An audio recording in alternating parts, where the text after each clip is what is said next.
ราบสบายดีเบิร์ดสู่คู่สู่คนสีเขามาบนผู้ชมสองเขาเฮา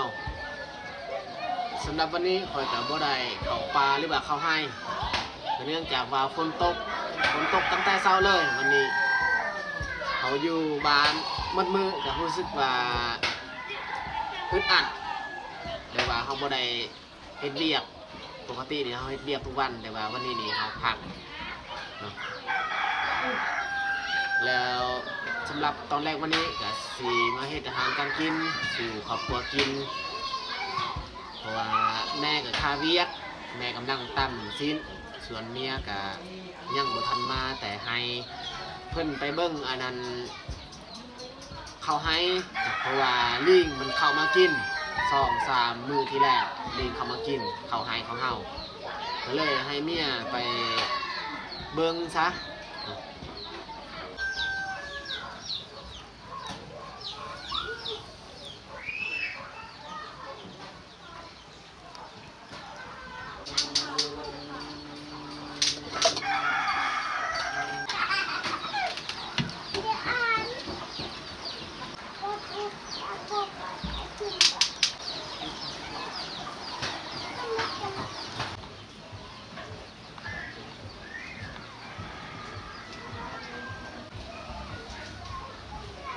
สำหรับอาหารตอนแรงวันนี้นี่แม่นเฮาสิคั่วซีนแล้วก็ใส่ยอมมะอึ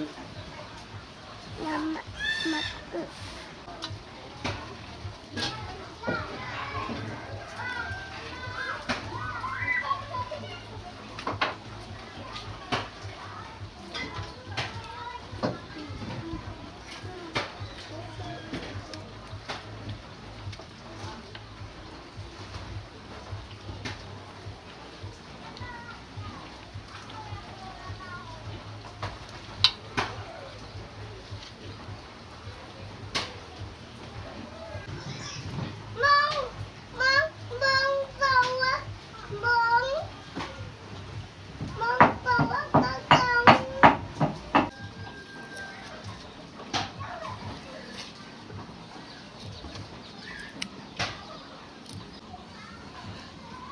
เจ้าดอกกระเราเจ้า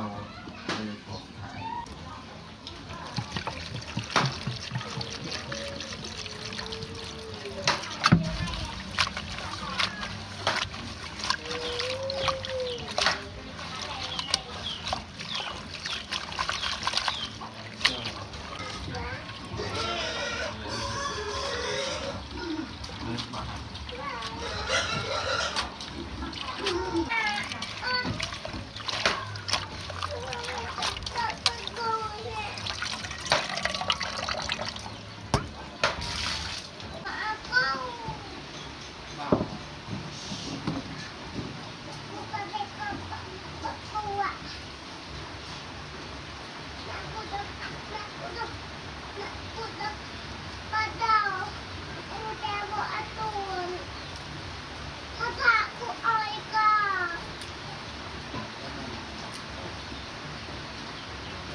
อันนี้แมนซีเมนต์ที่เบายูไปกับเพื่อนๆหลายคนเขาแบ่งให้เฮากับสำนี้ละนะครอบครัวละสำนี้มันถือซีเมนต์ตัวหนึ่งเพราะว่าเขาจะไปหลายคนส่วนของเฮานี่สิเอาไปต้มกับยอดมะอึอีกแล้วก็กินแบบนี้อีกอันนี้เขาต้มสุกเรียบร้อยอันนี้ก็ยังบ่ทันแบ่งให้ญาติพี่น้องถ้าว่าเฮาแบ่งจะน้อยก็เหลือน้อยนึงให้เฮาสิเอาจาก4-5 ตอนมาต้มกับผักอันนี้ถ้าว่ากินแต่ตัวนี้มันบ่พอกิน อ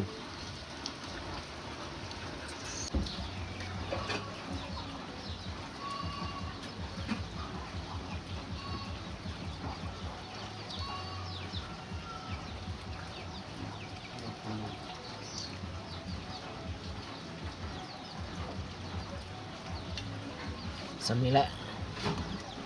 ตัวนี้นี่เราปะไว้ให้แม่มาแบงจะหน่อยนี่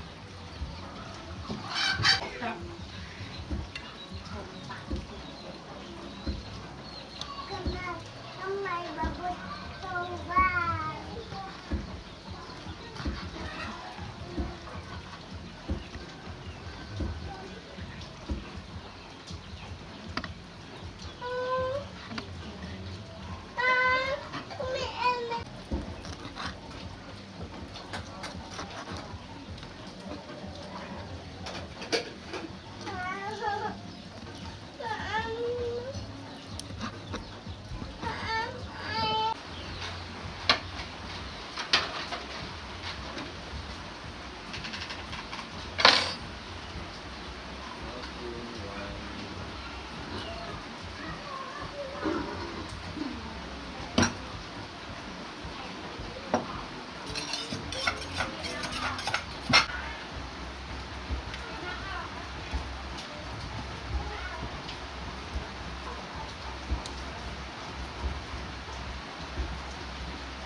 ซีเมนต์ข้าวต้มเอาเนี่ยเอาไปคั่วต่อให้มันมีน้ำมันพืช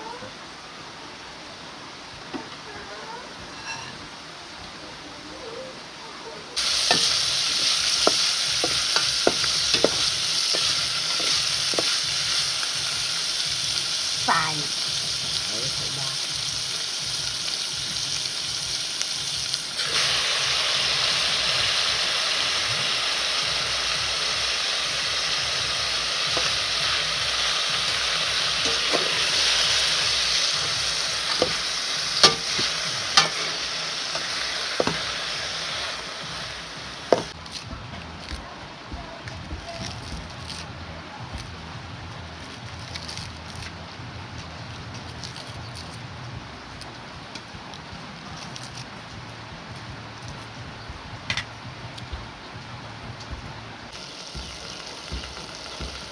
ที่ขยาย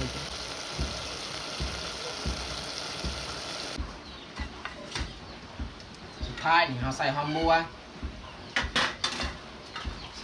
นี่โปงเลยแล้วแหละ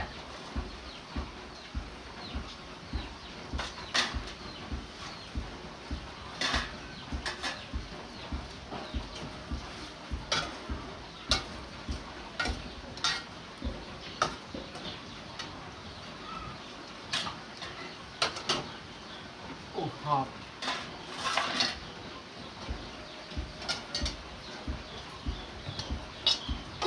ปิดไว้บ่ให้อายมันออกไปข้างนอกเพราะว่าเราถ้าก็ใส่ผักบัวใหม่ๆ เอ็ม แม่แบ่งให้พี่น้อง แบ่งใส่ใบไม้นี่แหละเพราะว่ามันมีน้อย ถ้าว่าในถ้วยไล่เขาก็แบ่งใส่ถ้วย ก็คือครอบครัวที่เคยให้เฮาก็ให้เขาคือกันอยู่บ้านเฮานี่ถ้าว่าไผเคยให้เฮานี่เฮาก็ให้คืนยามเขามีเฮาก็ได้กิน การให้การรับก็แบบนั้นแหละสำหรับอยู่บ้านเฮาถ้าว่าบุคคลใดบ่ให้เฮาก็บ่ให้เป็นจังซั่นพอเริ่มแล้วก็เฉพาะอันนั้นญาติพี่น้องนี่แหละที่เฮาให้ ก็ได้เอง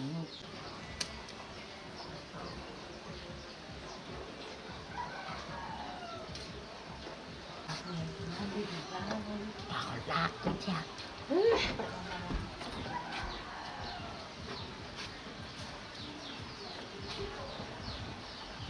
tự cả về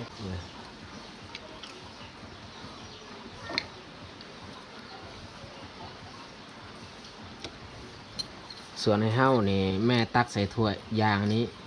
ถ้วยน้อย อันนี้แบ่งใส่ใบกาแฟ tôi đặng tôi tụi nó mẹ nhưng bà ơi nên nó น้องทรายไปให้เลย cái năm này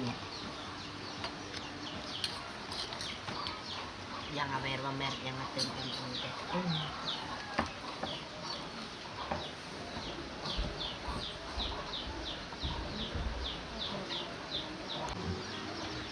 ผู้ดีเต็มถ้วยน้อยเลย เฉพาะเฮากินตอนแรกวันนี้ อันนี้ก็ให้ข้าวอีก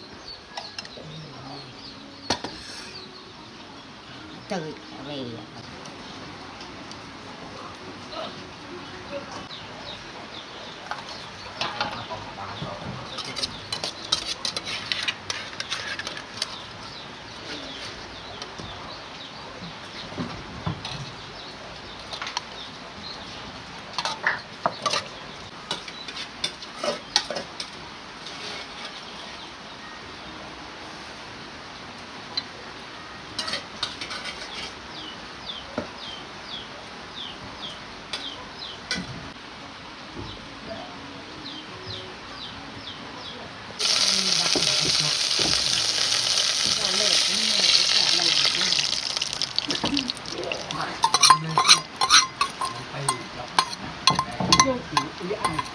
อันที่เด็กตาย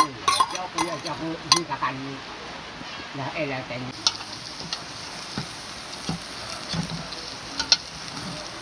ตอนนี้ผมจำไม่ได้เอาไปไว้เจ้ามันจะลอง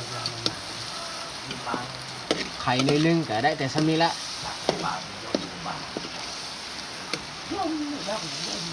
ยม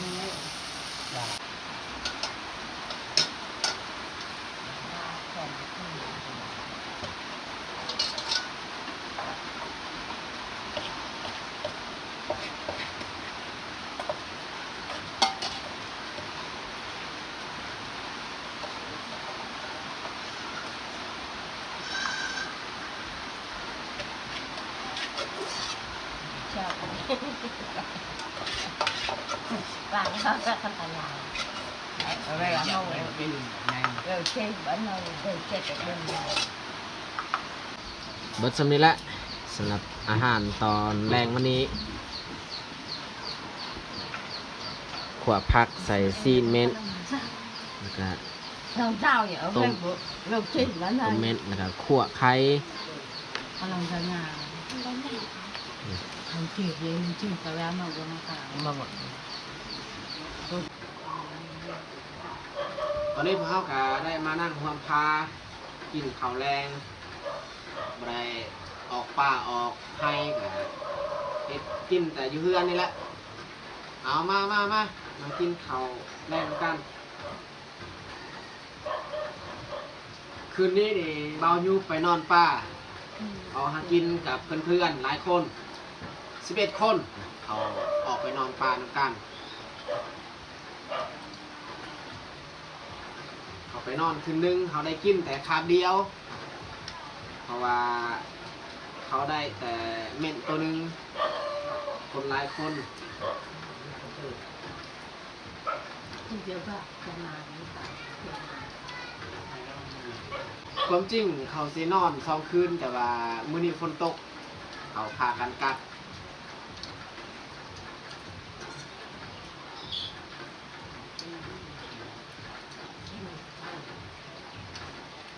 เ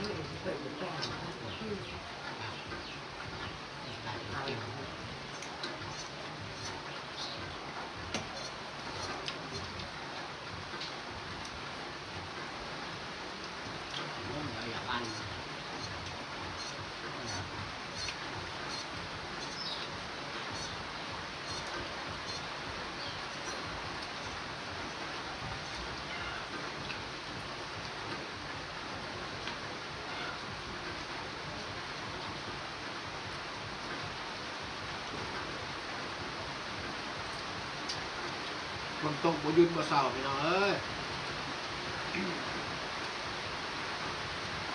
ลิงเข้ามากินเขาให้สับเราฝนบ่ตกมื้อนี้เราอาจจะได้ขึ้นเกี่ยวเขาให้แล้ว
เขากินข้าวกับอิ่มเพราะว่าเขาก็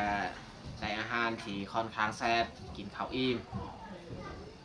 แล้วก็สำหรับคลิปนี้เขาก็สิจบลงอยู่นี่แหละต้องขอบอกขอบใจ FC ที่คอยรับชมคลิปของเฮาให้กำลังใจมาตลอด